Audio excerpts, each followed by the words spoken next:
are talking about the movie Spoiler. This is a 1998 Gary Daniels starring movie that was directed by Jeff Burr. Now, Jeff Burr has done a number of notable horror movies. He did a couple of the Puppet Master series. He did Pumpkinhead 2. He did Texas Chainsaw Massacre 3. And here he tries his hand at a actually somewhat kind of cerebral science fiction movie. Now, you might be surprised at that, starring Gary Daniels, who is a kind of a world-class kickboxing champion, or at least he was, and most notable for kind of martial arts and kind of action flicks. And this movie is notably quite kung fu free. There's very little actual fighting in it, so why star Gary Daniels is an interesting question here. Now, the story is actually somewhat complex and somewhat original, I have to say, and this is what I mean why it's quite a cerebral movie, and it basically takes place at some point in the future, or at least it starts off at some point in the future, and we focus on Gary Daniels' character called Mason, who is as we learn through the movie, a guy who was convicted of a crime that he didn't commit. He was just happened to be in the wrong place at the wrong time and kind of got swept up and blamed for something. And he's sentenced to just a year's prison sentence in this kind of futuristic prison. But he has a knack of being able to escape quite easily. He's actually quite the escape artist. And tries to escape and gets captured again. And what happens is at that point, the government at the point in the future cryogenically frees someone for 26 years. And so he wakes up and he's obviously now 26 years in the future. Obviously looking exactly the same as he does, and obviously things have changed. His relationships have changed. Obviously his family. When he goes in, he's got a young daughter, and she's now kind of in her 30s, etc. His parents have died, and it's essentially Gary Daniels' quest to try and get out and see his daughter, because he just wants to see his daughter ultimately, and this is why he's escaping.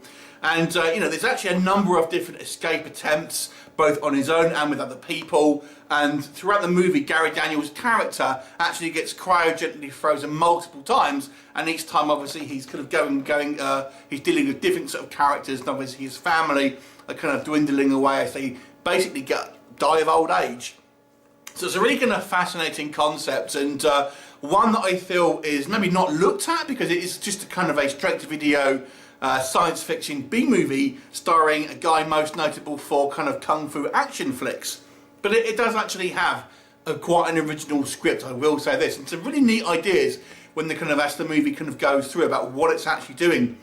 So as I've mentioned, this is notable because this really isn't an action flick in the traditional sense of the word. There are a few action sequences, and then Gary Daniels does get a chance to kind of show off his martial arts skills here and there, but that really isn't the primary focus of this movie. This is really, like I said, a science fiction movie with some quite big ideas.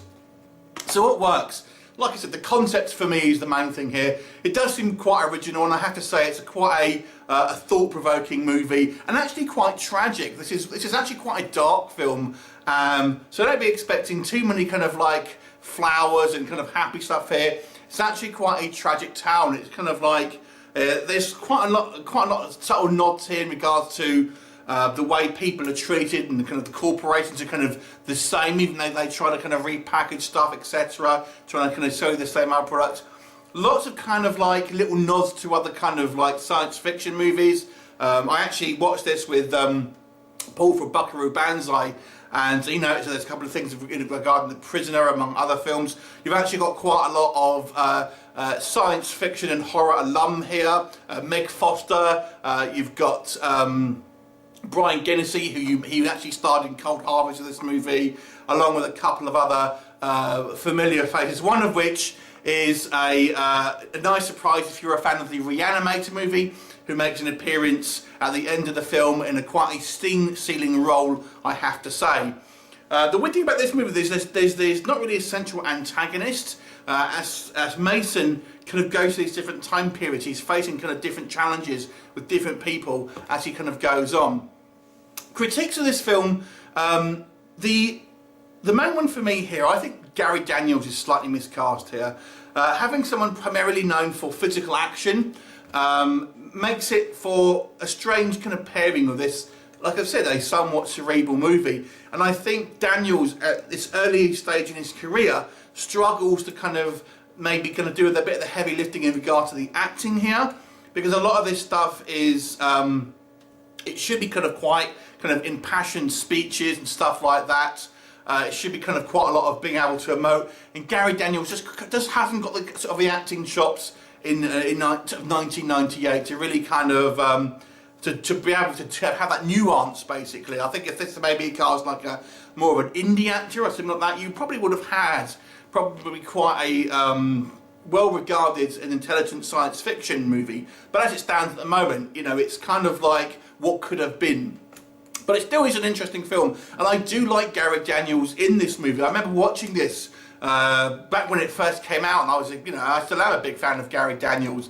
And I was just surprised how different this is compared to his stuff, you know, the rest of his kind of his films, basically, even to right now. Really, I don't think there's really been much else that he's done kind of like this. It's always been kind of an action-heavy role, and this one it really isn't. He's really just a kind of a regular guy, just with a couple of action scenes. But even then, they're not particularly kind of exaggerated or kind of extravagant. They're more functional, if that makes sense.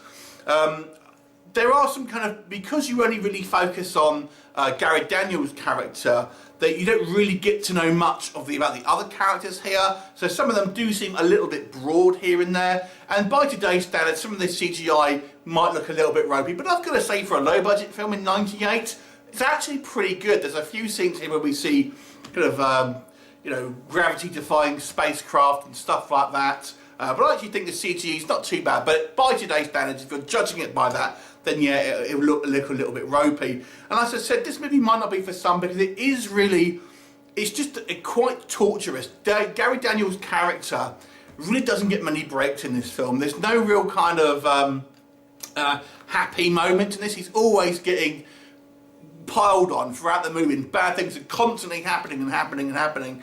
And even the kind of any type of hope of kind of like respite, it's kind of quickly snatched away. So it does end up being somewhat dour movie, somewhat depressing movie, but still, I've got to say, a well-made film, and a thoroughly enjoyable and original sci-fi that is completely overlooked by today.